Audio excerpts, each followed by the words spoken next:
अस्सलाम वालेकुम। आज इस वीडियो में हम विलियम वर्ड्सवर्थ की एक और पोएम को डिस्कस करेंगे। इस पोएम का नाम है lines composed upon Westminster bridge सितंबर 3, 1802। तो इस पोएम के अंदर हम ये देखेंगे कि विलियम वर्ड्सवर्थ 3 सितंबर 1802 को लंदन के अंदर वॉक कर रहे हैं और रिवर टेम्स के ऊपर बहुत ही मशहूर दरिया बहता है लंदन के दरमियान से, और बहुत ज़्यादा शायरी इस दरिया के ऊपर की गई है। और इसी दरिया के ऊपर एक ब्रिज बना हुआ है, वेस्टमिनिस्टर ब्रिज। तो विलियम वर्ड्सवर्थ वॉक के लिए जाते हैं और जो मंज़र वहाँ पर देखते हैं वो इस पोएम के अंदर वो बयान करते हैं। तो पढ़ते हैं हम। Earth has not anything to show more fair, ज़मीन के पास इससे ज़्यादा खूबसूरत नज़ारा पेश करने को नहीं है। Dull would he be of soul who could pass by, वो इंसान बेज़ौक़ होगा, उसकी रूह मुर्दा होगी जो इस नज़ारे से मुतासिर हुए बग़ैर ही गुज़र जाए।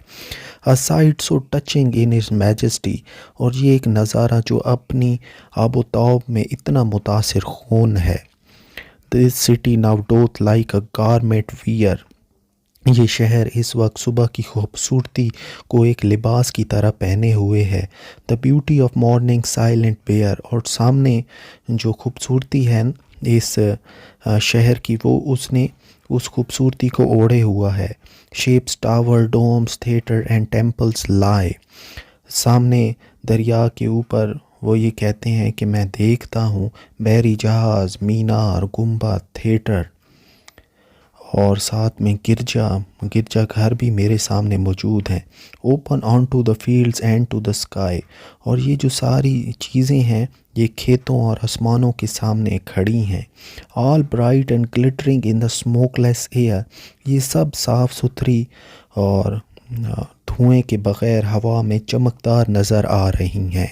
यानी जो विलियम वर्ड्सवर्थ हैं अब अपनी मॉर्निंग वॉक पे निकले हैं, वो थोड़ी सी देर के लिए रुके हैं इस ब्रिज के ऊपर, और उन्होंने देखा है कि सारा जो शहर है उसने ऐसा लगता है कि एक कपड़ा पहना हुआ है, खूबसूरती का कपड़ा।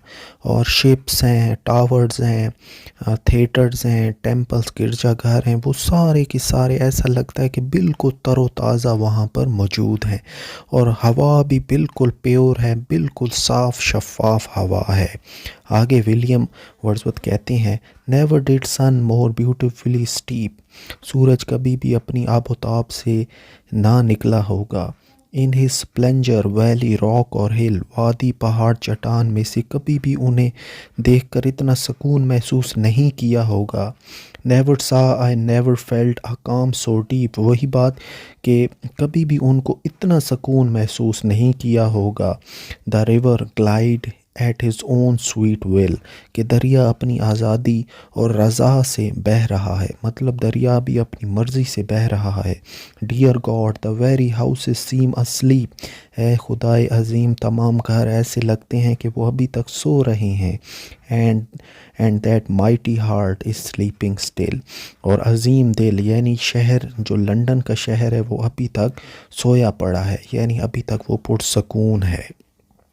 तो यहीं पर ये जो पोएम है ये ख़त्म हो जाती है। तो यहाँ देखें कि वही सुबह के टाइम वो मॉर्निंग वॉक पे गए हैं, सुबह की सैर पे गए हैं, वो वेस्टमिनिस्टर ब्रिज के ऊपर खड़े हैं, और उन्होंने जब पूरे शहर को देखा है, सारा शहर अभी तक सो रहा है और दरिया भी बड़ा पुरसकून तरीके से अपनी मर्ज़ी से बह रहा है। सारे जो हाउसेस हैं, सारे जो घर हैं वो बिल्कुल पुरसकून है, क्योंकि उनके घरों में रहने वाले लोग जो हैं वो सो रहे हैं। और साथ में वो ये भी कहते हैं कि जो सूरज है वो इतनी खूबसूरती से पहले मैंने कभी भी चमकते हुए नहीं देखा। ज़ाहिर है सुबह के टाइम जब आप बाहर निकलें हर चीज़ इतनी तरोताज़ा, इतनी खूबसूरत नज़र आती है। और ये जो शायर लोग होते हैं जब इस मंज़र को देखते हैं तो इनकी जो इंस्पिरेशन होती है, मोटिवेशन होती है जो इनको मिलती है, वो इसी टाइम बहुत ज़्यादा इंस्पायर हो चुकी होती है, मोटिवेट हो चुकी होती है। और यही इंस्पिरेशन इनको मजबूर करती है कलम उठाने पर, पेन उठाने पर और शायरी करने पर। तो ये देखें कितनी खूबसूरत इन्होंने पोएम लिखी है, यानी सुबह के टाइम का जो मंज़र है वो सारा का सारा इन्होंने इस पोएम के अंदर बयान कर दिया है। چلیں اب ہم سمری کر لیتے ہیں اس پوئم کی. پوئٹ کراسز ویسٹ منسٹر برج. پوئٹ جو ہے گزرتا ہے ویسٹ منسٹر برج کے اوپر سے اور حیران ہو جاتا ہے اس صبح کی خوبصورتی کو دیکھ کر. جو ہوا ہے وہ بھی اسموک لیس ہے، بالکل کوئی دھواں نہیں ہے. جو ریور ٹیمز ہے وہ بھی بڑے آرام و سکون کے ساتھ بہہ رہا ہے، اور جو لندن کا شہر ہے وہ بھی بالکل سو رہا ہے. یعنی جو لندن کے اندر رہنے والے لوگ ہیں وہ اس ٹائم بالکل پرسکون طریقے سے سو رہے ہیں.